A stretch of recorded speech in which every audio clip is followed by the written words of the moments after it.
Olá, pessoal. Para você, Garbosa News, trazendo hoje uma das lideranças políticas da nossa cidade e da região, Célio Ferraz, muito conhecido aí como Balainho, prefeito já 4 vezes na cidade de São João Nepomuceno. E hoje nós queremos saber a opinião do Célio com referência, Célio, a esse segundo turno, sobre a política. Então nós aqui do Garbosa News queremos te perguntar.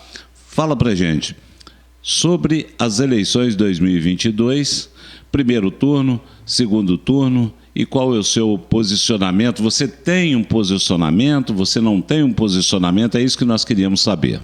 Bom dia. Bom dia a todos, ouvintes. Eu não só um posicionamento, eu tenho uma preocupação muito grande. Acima de tudo, eu sou brasileiro. Alguém acha que é até bobice, mas eu sou patriota. Eu amo a minha pátria como amo a minha terra.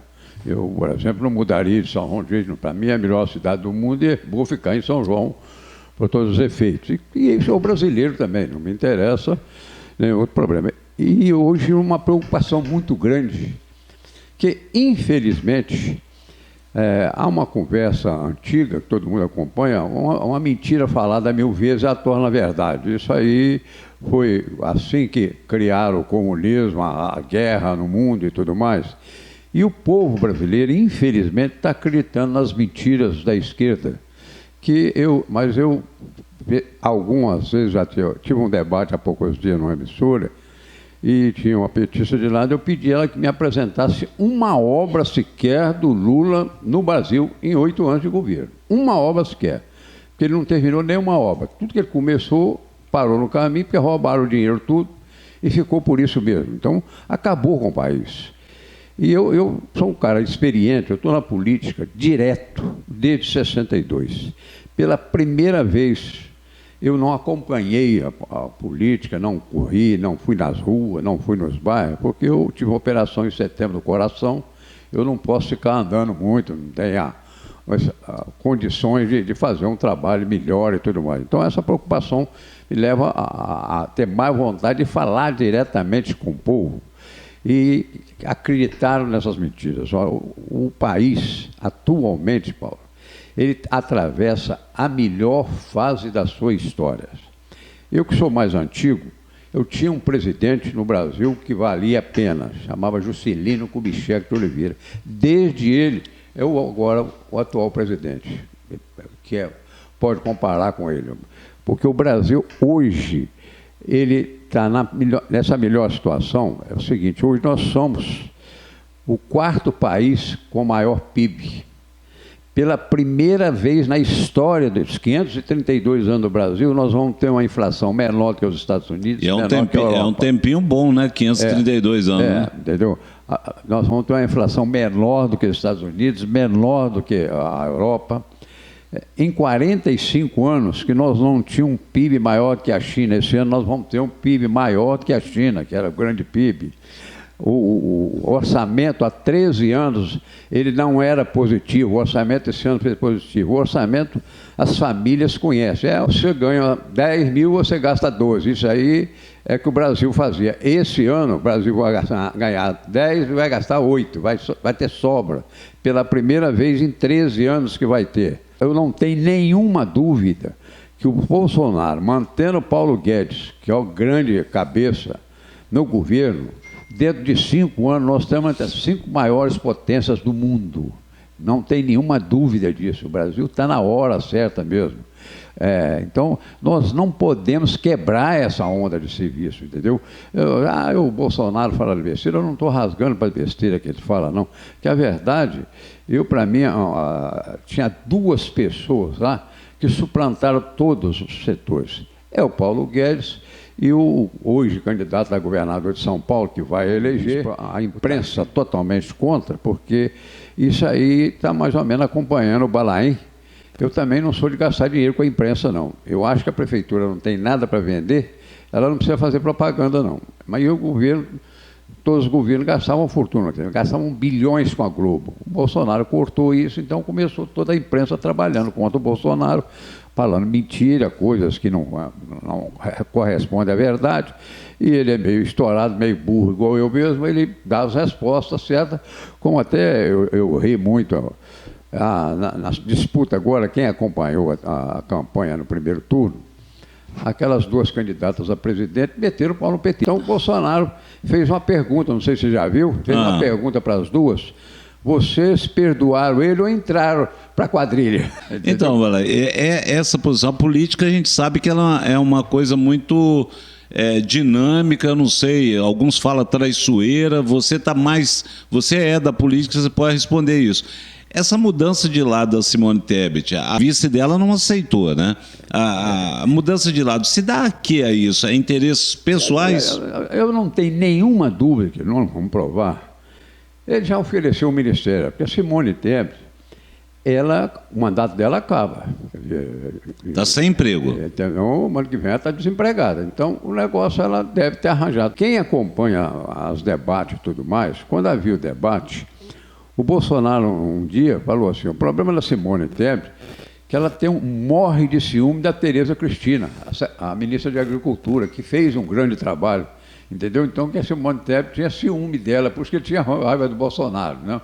A Tereza Cristina provou, foi muito bem votada, eleita senadora da República e tudo mais, e provou a sua capacidade. Porque as pessoas, eu lembro, no tempo do Lula, o Brasil colhia 80 milhões de toneladas de alimento. Esse ano nós vamos colher 231 milhões de toneladas. Nós vamos alimentar pelo menos 1/3 do povo do mundo com as colheitas que nós vamos ter, com o trabalho que vai ter. É um trabalho muito bem feito. Quer ver, o Lula, eu ouvi e vi ele falando que o agronegócio é fascista, é uma coisa assim. O agronegócio é algo mais importante que nós temos no Brasil, sem dúvida nenhuma. Nós temos 64 bilhões de dólares já de saldo comercial com o mundo esse ano. Então, são coisas fabulosas. Então, eu queria dar uma explicação. Tem um setor de pessoas aí de 50 anos, 40 anos, eles têm uma ideia. Não, o Lula, quando entrou, apareceu o dinheiro. Quando o Fernando Henrique deixou o governo, todo mundo conhece o PIB. PIB é o Produto Interno Bruto. O movimento financeiro, ele faz parte do PIB. Quando o Fernando Henrique Cardoso deixou o governo, o PIB era 15%, o movimento financeiro era 15% do PIB. O Lula, quando deixou o governo, o PIB financeiro era 55%. Então, o movimento no Brasil era de dinheiro. A indústria, botequim, barbearia, tudo era 45% serviço. Porque 55% era financeiro, quer dizer, abrir os bancos, por dizer, hoje nós temos 63% da população com a dívida sem poder pagar, é dívida daquela época ainda, que ele abriu coisa demais, mas isso termina. Eu acho a Dilma é a mais burra do mundo, mas a grande verdade, quando ela pegou o governo, a bomba estava estourando, porque ele liberou demais dinheiro e o dinheiro não é igual ao capim, ele precisa... Para mim pagar alguma coisa, tem que entrar de algum lugar, né? Então, é o que aconteceu no Brasil. Então, essas pessoas estão, no tempo do Lula tinha um dinheiro melhor e tudo mais. Hoje, ele tinha dinheiro porque ele fez irresponsabilidade. Mas melhorou para você, mas então eu vou dizer, quando ele entrou na presidência, eu recebia 3,5 salários de aposentadoria. O dia que ele saiu, eu ganhava 1,5. Então, ele deu para você, mas me tirou. Então, essa conversa que ele está ajudando, não ajudou nada, não. Não houve essa coisa. O problema do país, por exemplo, nós podíamos ter hoje a gasolina antes do Bolsonaro entrar, já muito mais barato. Ele começou 4 refinarias e não terminou nenhuma. Então, gastaram mais de 40 bilhões e não fizeram nada. Além disso, nós temos aí o G20, né? A Turquia em primeiro lugar com a inflação de 80%, 83% agora em 2022. A Argentina 78%, parece que a gente chegou agora em 56%, né? Chegou a ultrapassar. A Rússia 14%, a Espanha 10%, o Reino Unido 9%, a União Europeia 9%. E o Brasil, com 8,7%, é o menor índice de inflação ao ano. Eu estou falando ao ano. A história, pela primeira vez, o Brasil tem um índice de inflação, e isso é um trabalho das finanças mesmo. Há pouco tempo a imprensa brasileira, por exemplo, não dá propaganda, mas eles falaram mal sobre o procedimento do Brasil. O Fundo Monetário Internacional mandou uma carta para o Brasil falando que o Brasil era o país que estava melhor negociando o pós-pandemia. Era o país que estava caminhando e de fato que já está crescendo mais de 2% do PIB. Isso é um crescimento muito grande, estão esperando chegar a 2,7% até 3% ainda esse ano, que é uma grande coisa que a maioria dos países vai desmoralizar. Uma das coisas também que o povo não acompanha muito, o Brasil hoje é o 4º país do mundo a receber financiamento. Por quê? Porque eles confiam no governo. Hoje já existem centenas de empresas que pararam as suas obras para ver que se o Bolsonaro não ganhar a eleição, eles vão parar de investir. Então já está, há muitas, centenas de empresas internacionais que já estão preocupadas com isso aí. Se fizeram a mentirada das pesquisas, 22% das pessoas que acompanham diz que acompanham a pesquisa. Então, quer dizer, 22% do Brasil dá 30 milhões de eleitores. Entendeu? É muita coisa, é muita gente que acompanha as pesquisas. Então, essas pesquisas foram compradas. A gente sabe que é para os banqueiros, porque banqueiro tem ódio do Bolsonaro. Porque o Lula já declarou, quem acompanha viu, que ele vai acabar com o PIX. Esse PIX, que foi criado pelo Guedes, o banco esse ano ele vai dar um prejuízo de mais de 200 bilhões de reais. Então todo banqueiro tem ódio. E as mentiras é tão grande e o povo acredita. Por exemplo, o Lula falava, o Lula pagou a dívida do Brasil. O que ele fez? O Brasil devia em dólar, a Banco Americano, Banco Inglês, mundialmente, em dólar, pagava 4% de juros ao ano. O Lula pegou esse dinheiro, transferiu essa dívida para o Bradesco, para o Unibanco, para os bancos brasileiros e pagava 18%. Mas parou de dever em dólar. Então, falava que não estava devendo, ele tinha pago as dívidas do Brasil. Não pagou nada, não. Ele transferiu a dívida. No entanto, foi no governo dele que os bancos mais ganharam dinheiro na história. Por isso, todo banqueiro, não é, sem exceção, é Lula. Entendeu? Então, e a classe, a gente não vamos conversar a verdade da classe, a pior classe empresarial é o banqueiro. Ele é judeu mesmo, ele quer te enfiar a mão mesmo, ele quer acabar com ser todo banqueiro. Empresário não, empresário é muito melhor de mexer no industrial e tudo mais do que banqueiro. Banqueiro é o pior de todos. Um juro caro, é cada vez mais caro. Então os banqueiros votam nisso. Então, fazer um apelo ao povo para ele pensar. Então, Célio, na hora do Brasil é essa. Ô Célio, aí é que eu queria saber, qual é o recado que você dá para as pessoas que estão assistindo a gente agora, para, na hora de votar, ou mesmo a partir de agora, começar a pensar que tudo isso que você falou aqui é pura verdade, né? Isso aí a gente tem que concordar, porque é a melhor economia que nós temos desde os últimos tempos. Qual é o recado que você manda para nossa população, eu não estou falando de partido aqui, de São João, de nada, estou falando do Brasil, né, Célio? Um apelo que a gente está fazendo é as pessoas sentirem a situação atual do país. Que às vezes algumas pessoas foram prejudicadas em algum setor, mas isso faz parte do país. Por exemplo, o caso, por exemplo, do sindicalista. Eles acabaram com aquela dinheirama que tomava de um funcionário. Os sindicalistas estão fazendo campanha contra, mas o operário que ganhou esse dia, que era descontado dele, não estava falando que isso é vantagem, não. Nós temos a vantagem aí desse imposto de carro, que todo mundo pagava, que era uma ladruagem danada, que o Bolsonaro acabou. Quer dizer, é o único presidente que preocupado com o povão. Olha, ele avisou que ia baixar a gasolina, e abaixou a gasolina. Então, a coisa que ele trata, eu tenho uma pessoa que fala, ele não vai abaixar nada não. Aí depois eu fui falar, abaixou, ele aumentou de R$170 para R$600 para ajuda para as pessoas. R$600. Mais pobres. Então, com a mentira aí, que estão 33 milhões. O IPEA é um dos institutos mais respeitados do Brasil, Instituto de Pesquisa Oficiais e tudo mais. Ele diz que o Brasil hoje está com 5,5% da população abaixo da renda necessária para viver. Mas é que só esses R$600 por mês, o governo federal está dando a 20 milhões de pessoas, então cobre todo esse pessoal. Eu vi essas gozações que existem os memes no celular, você falando assim, no tempo do Lula, a ajuda dele lá era R$70, aí ele comia picanha. Agora ele recebe 600 e passa fome. Meu Deus do céu. Quer dizer, mostrando, às vezes, a política mentirosa que eles estão fazendo aí e tudo mais. Os 600, você precisa fazer uma compra, assim. A gente sabe disso aí. Entendeu? Está na cara que todo mundo acompanha e tudo mais.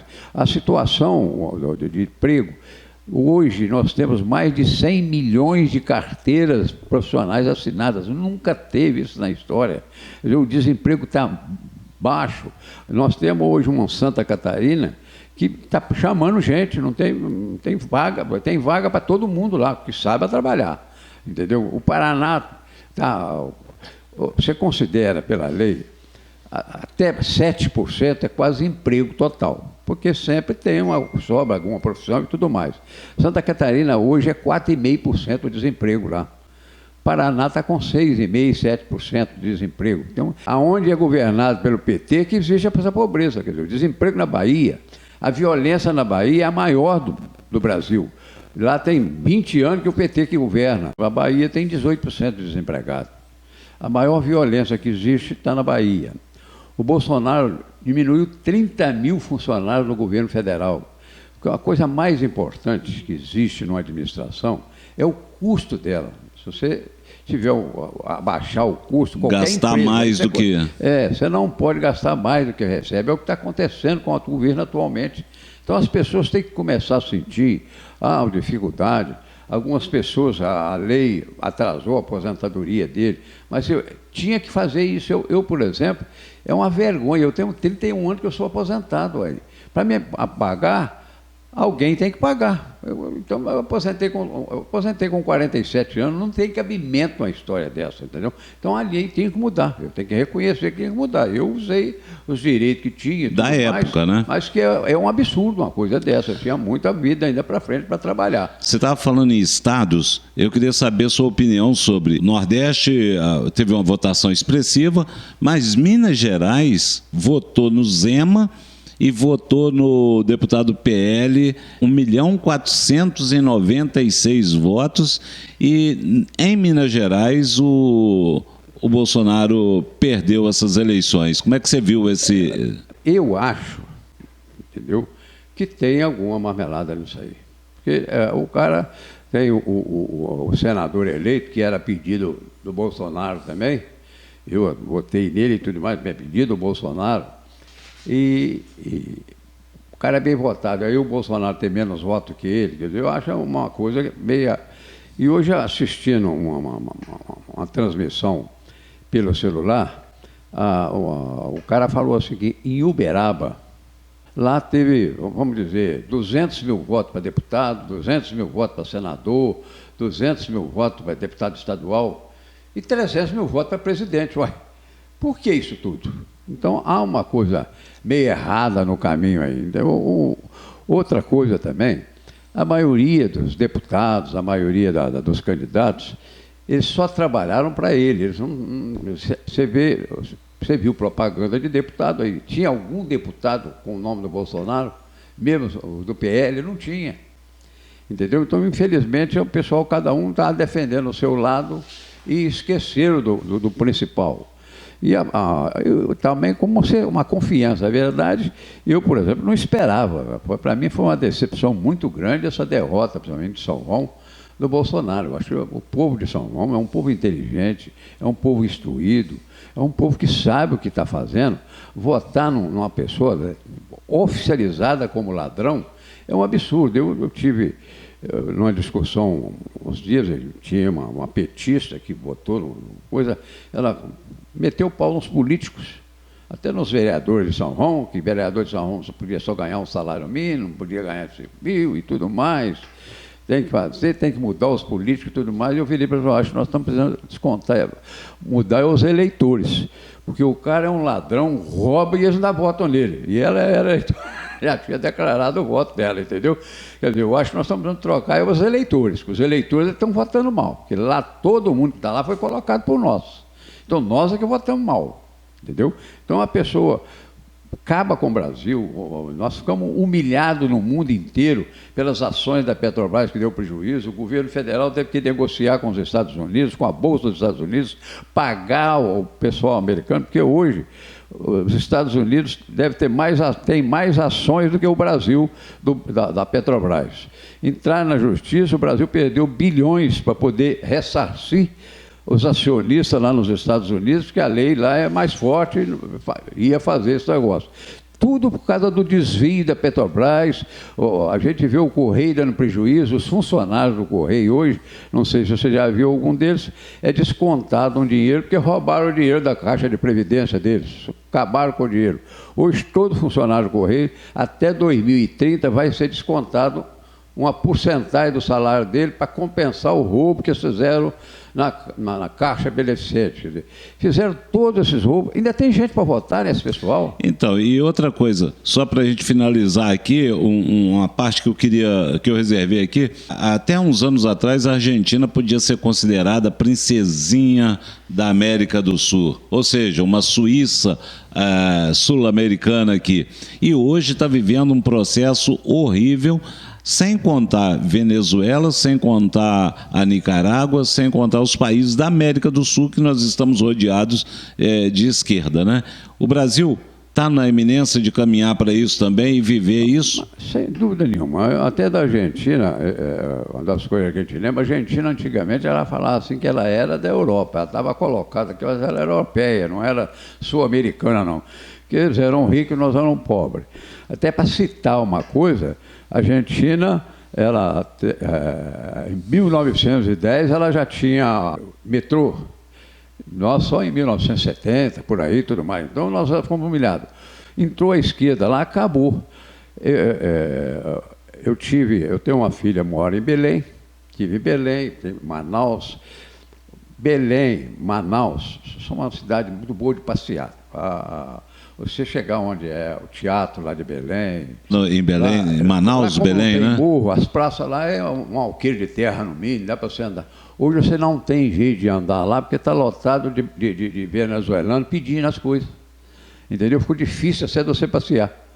Coisa piorou demais, porque o pessoal está tudo fugindo, porque... E a Venezuela, no meu tempo, era o país mais rico que tinha.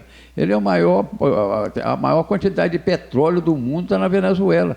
Mas há 25 anos, quando a esquerda sumiu lá, começou a desgraça, e até hoje. Hoje todo mundo passando fome, hoje a não ser a panelinha de cima. Agora, eu peço para você, o Brasil, será que não está vendo isso? Que nós vamos para o mesmo lugar? Esse moço que é candidato aqui no Brasil, ele é amigo dessa turma, ele é colega dessa turma e acha que estão certos.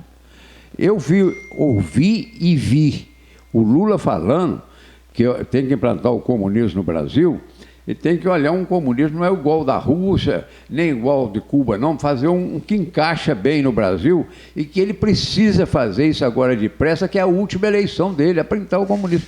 E eu vou contar para você, eu já estou velho, não sei quanto tempo eu vou descer a avenida, entendeu? Tenho meus filhos e meus netos, eu tenho morro de medo do comunista. Você sabe, esse ano foi eleito o presidente da Colômbia. Lá, a sua casa, se for 65 metros, você tem que dividir ela com os outros. Já é lei lá. Ninguém é dono de nada, tudo é do governo. E eu vou querer um país desse, meu Deus do céu? Será que essas pessoas não sentem isso, não veem isso? Outra coisa também muito importante é proibir igreja. Nós temos esse Supremo Tribunal Federal que é totalmente... Você vê, caçaram um vereador lá de Curitiba, porque ele entrou na igreja bagunçando a igreja lá, a Câmara foi e caçou ele. O ministro do Supremo absolveu. Então, esse Alexandre de Moraes, na sua opinião, é um ditador? Ele é ditador não, ele é bandido. Ele é um bandido. A verdade, ele era advogado do PCC, todo mundo sabe, isso aí era a posição dele mesmo. Então, o cara que é advogado de uma associação dessa, ele é bandido, não tem outro nome para ele não, entendeu? E, infelizmente, nós estamos enfrentando esse povo aí. A verdade, o Lula montou nos 14 anos que esse cara no governo, montou um Supremo, o cara é condenado a 12 anos de cadeia, aí o cara solta e só para ele ganhar presidente. Quer dizer, os abusos da justiça no Brasil é um negócio doido. Mesmo no nosso caso aqui, vamos falar São João. Antigamente, você lembra, o juiz e o promotor tinha que morar na cidade. Hoje a gente nem sabe onde eles moram. Entendeu? Eu até brinquei todo dia, só ele não conhece nem a lua daqui, porque eles nunca passaram uma noite aqui. Entendeu? Eu acho que o juiz tem que participar da comunidade. Nós temos um juiz em Bicas, ele participa de tudo. Entendeu? Qualquer festa que tiver, ele está lá.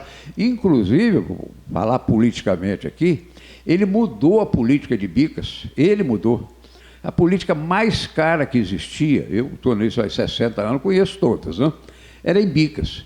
O comício, era 50 caixas de cerveja, 2.000 quilos de carne, só quem tinha dinheiro mesmo podia candidatar lá, que a disputa era feia.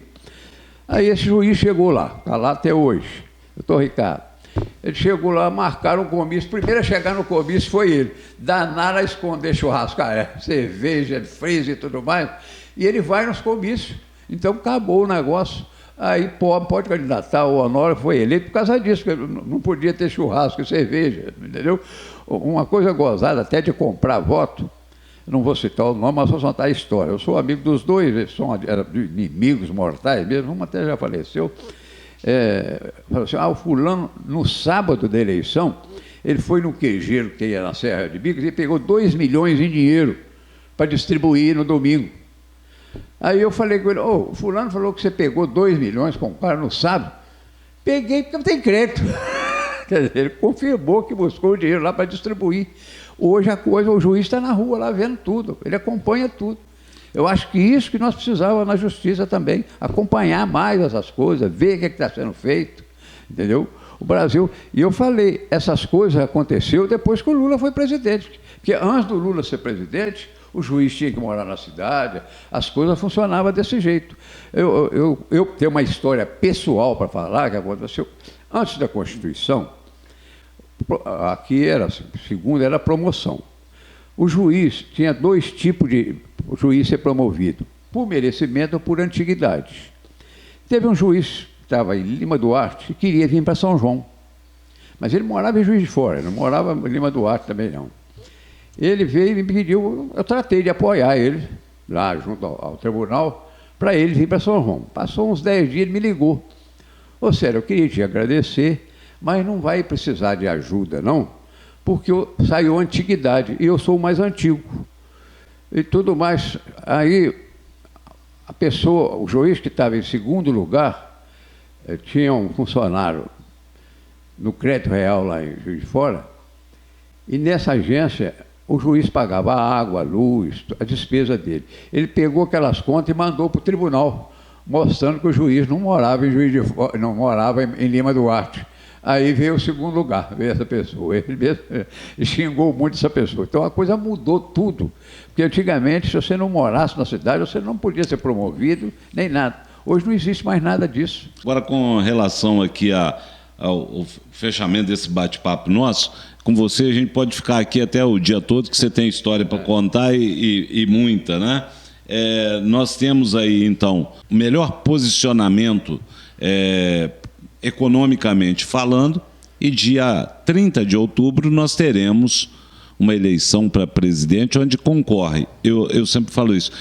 A gente fala, às vezes, é um ex-presidiário, mas é porque E aí o posicionamento importa, sim.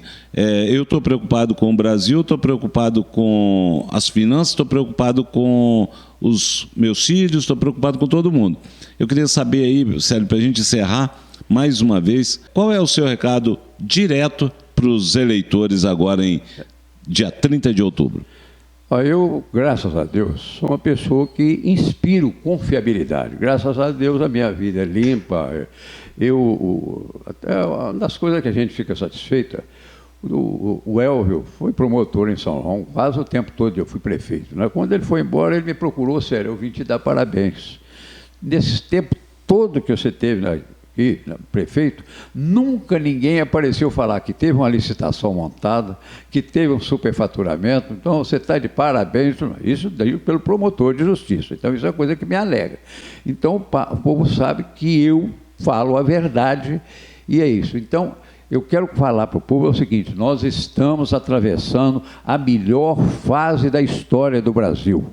Então, gente, pelo amor de Deus, pelo amor à pátria, tenha um pouquinho de amor à pátria. Não vamos deixar esse ladrão de 9 dedos ser presidente. Vai desgraçar esse país, vai acabar com o nosso país. Já tem centenas de empresas paradas porque está querendo ver o resultado da eleição. O Brasil hoje tem 900 bilhões de reais do exterior para entrar no Brasil, para fazer investimento. Esses 900 bilhões vão deixar de vir, porque eles não confiam no 9 dedos, no ex-presidiário. Então, eu pedi a vocês, vamos amar a nossa pátria e votar no 22. Ô Célio, obrigado pela sua participação. Você, sempre que a gente chama, você está sempre disposto, né? Muito obrigado. Tá? A verdade, a vida inteira, eu gosto de política. Eu faço política desde os 8 anos de idade. Participação completa mesmo, eu comecei em 62, quando disputou o Marcelino Barbosa e o Jujuba. Eu era a Câmara Eleitoral do Marcelino. Então, graças a Deus, sempre na política, sempre com seriedade e em defesa da cidade. Porque o interessante, por exemplo, você olha assim, o que o Balai fez? Ele fez o Três Maria, ele fez o Bela Vista, ele fez o Xangri-Lá, quer dizer, são coisas úteis para a cidade, fazer a cidade desenvolver. E é isso que eu quero para o Brasil. E o Bolsonaro é que tem condição de fazer. Ele e a equipe dele, eu não digo só o Bolsonaro, não. É o que eu digo, que o Bolsonaro conseguiu fazer a melhor equipe que existe. Existe até você que é repórter e tudo mais, eu assisti uma entrevista um dia, que o cara deu uma demonstração de lealdade, de competência muito grande, o Tarcísio de Freitas, que eu falo que é considerado a da maior inteligência do Brasil. Ele foi entrevistado pela turma da Globo, aqueles jornalistas, Miriam Leitão, aquela turminha deles e tudo mais. E ele deu um baile, é verdade que ele sabe tudo. E deu um baile. Quando está terminando, a Miriam vira para ele, pelas respostas, o senhor está de parabéns. Por exemplo, parabéns para mim, não, tem que dar parabéns ao Bolsonaro, porque ele é que me colocou lá, que eu estou aí há muito tempo, ninguém pôs não, entendeu? Então, quer dizer, a importância do Bolsonaro é saber escolher a equipe, entendeu? Então, ele soube o Paulo Guedes, o Tarcísio, ele soube escolher uma equipe para fazer um grande governo. Ô Célio, eu não posso terminar sem te fazer uma pergunta. O Balaim volta nas próximas eleições, sim ou não? O problema é o seguinte, a gente não sai, a política não tem porta de saída, entendeu? Não é a minha intenção, que a grande verdade é o seguinte, nem a última eleição eu entrei até forçado e tudo mais, porque eu acho que tem que deixar lugar para os outros. Mas tinha alguns candidatos que a gente acha que atrapalhariam a cidade, como atrapalharam. Então você entra para tentar melhorar a situação, porque eu gosto de ver a cidade progredir. A primeira vez que eu fui prefeito foi um levantamento tão grande, quando eu entrei, São João tinha 16 mil habitantes, quando eu saí tinha 23. Isso no meu primeiro governo. Esses anos todos nós fomos para 27, você vê quantos anos não está progredindo mais. Então tem que fazer um trabalho grande, você vê, hoje relativamente vendendo lote e tudo mais, eu dava lote para todo mundo. Se você for olhar proporcionalmente, eu fui o prefeito que mais doou lote e casa no Brasil. Pelo tamanho da cidade, é coisa. Então isso você está dizendo que volta. Eu vou apoiar alguém, vou estar na política e tudo mais. A gente não sabe, o futuro é incerto, né? Tem uma turma de companheiros, você tem que acompanhar eles, né? Tá bom, Célio, muito obrigado, Obrigado grande a você, privilégio. Qualquer coisa eu estou às ordens. Tá bom, olha, fique com Deus. Com Deus também.